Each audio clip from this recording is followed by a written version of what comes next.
এবার গরমকে পিছনে ফেলে তীব্র গতিতে এগিয়ে আসছে ভারী বৃষ্টি। গত কয়েকদিন ধরে অসাদিসা গরম থাকলেও এবার কিন্তু আবহাওয়ার পরিবর্তন ঘটতে চলেছে বাংলার বুকে। কিন্তু ঠিক কোন এলাকায় আবহাওয়ার পরিবর্তন ঘটবে এবং কোন দিকেই বা ভারী বৃষ্টি হবে তা নিয়ে এই ভিডিওতে আপনাদেরকে বিস্তারিতভাবে জানিয়ে দেব। আপনি ভিডিওটি অবশ্যই শেষ পর্যন্ত দেখবেন। ভিডিওটি ভালো লাগলে একটি লাইক করবেন, আর এইরকমই লেটেস্ট ও হেল্পফুল ভিডিওগুলি সবার প্রথম দেখার জন্য আমাদের চ্যানেলটিকে সাবস্ক্রাইব করে পাশের বেল আইকনটি বাজিয়ে দেবেন। চলুন এক নজরে দেখে নেওয়া যাক। বঙ্গোপসাগরে তৈরি হওয়া নিম্নচাপের জেরে আবার দুর্যোগের ঘনঘটা দক্ষিণবঙ্গ জুড়ে আজ থেকে কলকাতা সহ দক্ষিণবঙ্গের প্রায় সব জেলাতেই প্রবল ঝড় বৃষ্টির পূর্বাভাস দিয়েছে আলিপুর আবহাওয়া দপ্তর। পরিস্থিতির গুরুত্ব বুঝে কয়েকটি জেলায় জারি করা হয়েছে কমলা সতর্কতা। তারা জানিয়েছে নিম্নচাপের প্রভাবে আজ পশ্চিম মেদিনীপুর, পুরুলিয়া এবং ঝাড়গ্রামে অতি ভারী বৃষ্টি হতে পারে। এই তিন জেলায় 7 থেকে 20 সেন্টিমিটার পর্যন্ত বৃষ্টিপাতের সম্ভাবনা রয়েছে। বৃষ্টির পাশাপাশি ঝড়ো হওয়ার দাপটও থাকবে, বিশেষ করে পূর্ব পশ্চিম মেদিনীপুর, উত্তর ও দক্ষিণ 24 পরগনা, হাবড়া, কলকাতা, ঝাড়গ্রাম এবং পুরুলিয়ায় ঘন্টায় 40 থেকে 50 কিলোমিটার গতিবেগে ঝড়ো হাওয়া বইতে পারে। এছাড়াও দক্ষিণবঙ্গের বাকি জেলাগুলিতেও বজ্র বিদ্যুৎ সহ বৃষ্টির সাথে 30 থেকে 40 কিলোমিটার ঝড়ো হাওয়া বইবে। দক্ষিণবঙ্গে দুর্যোগ চললেও উত্তরবঙ্গের জন্য অন্য খবর রয়েছে। আপাতত আজ উত্তরের জেলাগুলিতে বৃষ্টির পরিমাণ বাড়তে শুরু করবে, তবে আগামীকাল থেকে উত্তরবঙ্গে বৃষ্টির দাপট আরও বাড়বে এবং অতি ভারী বৃষ্টির সতর্কতাও জারি করা হয়েছে। পাশাপাশি বাংলাদেশের কথা বলতে গেলে খুলনা, বরিশাল, চট্টগ্রাম, সিলেট, ঢাকা ও রাজশাহী বিভাগের অধিকাংশ স্থানেই কয়েক দফা বৃষ্টি হতে পারে দমকা হাওয়া সহ। এর মধ্যে কয়েকটি জেলায় ভারী থেকে অতি ভারী বর্ষণের সম্ভাবনা আছে। তো এরপর আমরা যদি লাইভে আপডেটটা দেখে নিই, প্রথমে আমরা যদি আজ সকালের দিকে পশ্চিমবঙ্গের দক্ষিণবঙ্গের এলাকাগুলোর কথা বলি, তো এখানে কলকাতা থেকে শুরু করে দক্ষিণবঙ্গের অনেক এলাকা আছে যেগুলোতে মোটামুটি পরিষ্কার আবহাওয়া থাকবে। তার মধ্যে এখানে কলকাতা থেকে শুরু করে ভাটপাড়া, বর্ধমান, কৃষ্ণনগর, বহরমপুর, মুর্শিদাবাদ, চন্দ্রকোনা, খড়গপুর এগুলোতে মোটামুটি পরিষ্কার আবহাওয়া দেখতে পাওয়া যাচ্ছে সকালের দিকটাতে। কিন্তু এখানে দুর্গাপুর, আসানসোল, ধানবাদ, পুরুলিয়া, বাঁকুড়া, জামশেদপুর, চাকুলিয়া এই সমস্ত কয়েকটি এলাকা আছে যেগুলোতে বৃষ্টির সম্ভাবনা রয়েছে। যদিও ভারী বৃষ্টি না হলেও হালকা থেকে মাঝারি মানের কিন্তু বৃষ্টি হবে। আর উত্তরবঙ্গের কথা বলতে গেলে দার্জিলিং থেকে শুরু করে কালিম্পং, কার্শিয়ং, জলপাইগুড়ি, আলিপুরদুয়ার, কোচবিহারে ভালোই কিন্তু বৃষ্টির সম্ভাবনা দেখতে পাওয়া যাচ্ছে।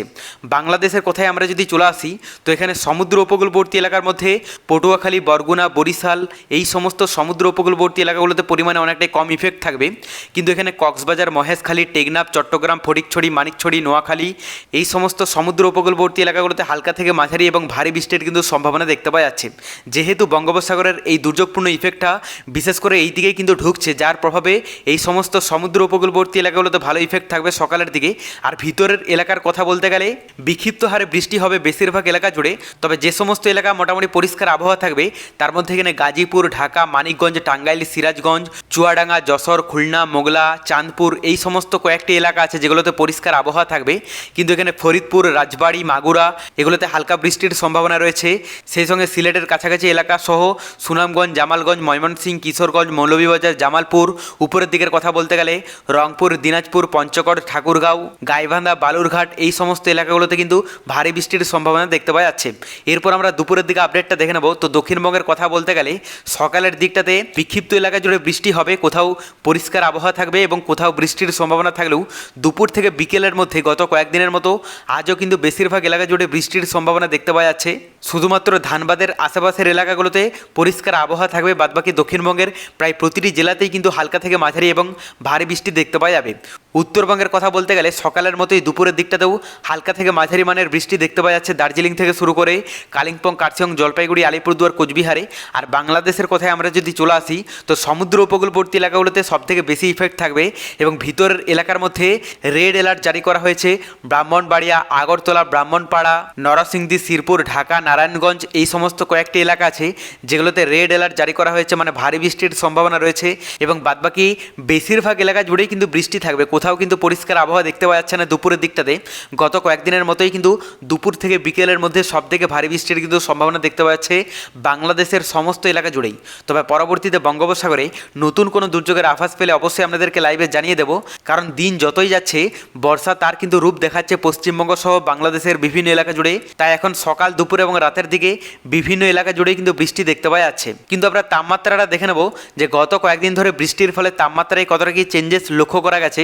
আজ দুপুরের দিকে প্রথমে আমরা যদি দক্ষিণবঙ্গের তাপমাত্রাটা দেখে নিই, তো এখানে কলকাতা এবং দক্ষিণবঙ্গের বেশিরভাগ এলাকার তাপমাত্রা থাকতে পারে 30, 31 এবং 32 ডিগ্রি সেলসিয়াসের মধ্যে, মানে খুব একটা অস্বস্তিভাব থাকবে না, যেহেতু বৃষ্টির একটা দাপট দেখতে পাওয়া যাচ্ছে। উত্তরবঙ্গের যদি আপডেটটা দেখা যায়, এখানে দার্জিলিং, কালিম্পং, কার্শিয়ংয়ে মোটামুটি 24-25 ডিগ্রির মধ্যেই থাকবে। পাশাপাশি জলপাইগুড়ি, আলিপুরদুয়ার, কোচবিহারের তাপমাত্রা থাকতে পারে 29-30 ডিগ্রি সেলসিয়াস। বাংলাদেশের তাপমাত্রাটা আমরা যদি দেখে নিই, তো এখানে সমুদ্র উপকূলবর্তী এলাকা এবং ভিতরের এলাকার মধ্যে বেশিরভাগ এলাকার তাপমাত্রা থাকতে পারে 28 ডিগ্রি থেকে শুরু করে 29-30 ডিগ্রি পর্যন্ত। তবে এক্ষেত্রে ঢাকাতে একটু বেশি থাকবে 32 ডিগ্রি সেলসিয়াস। এরপর আমরা রাতের দিকে তাপমাত্রাটাও দেখে নেব। তো দক্ষিণবঙ্গের কথা বলতে গেলে কলকাতা এবং দক্ষিণবঙ্গের বেশিরভাগ এলাকার তাপমাত্রা থাকতে পারে 28-29 ডিগ্রির মধ্যে। উত্তরবঙ্গের যদি আপডেটটা দেখা যায়, এখানে দার্জিলিং, কালিম্পং, কার্শিয়ংয়ে 21-22 ডিগ্রি দেখতে পাওয়া যাচ্ছে। পাশাপাশি জলপাইগুড়ি, আলিপুরদুয়ার, কোচবিহারের তাপমাত্রা থাকতে পারে 26 ডিগ্রির আশেপাশে। বাংলাদেশের কথা যদি বলা যায়, সমুদ্র উপকূলবর্তী এলাকা এবং ভিতরের এলাকার মধ্যে বেশিরভাগ এলাকার তাপমাত্রা থাকতে পারে 26-27 ডিগ্রির মধ্যে। তবে পরবর্তীতে বঙ্গোপসাগরে নতুন কোনো দুর্যোগের আভাস পেলে অবশ্যই আপনাদেরকে লাইভে জানিয়ে দেব। তার জন্য চ্যানেলটিকে সাবস্ক্রাইব করে রাখতে ভুলবেন না।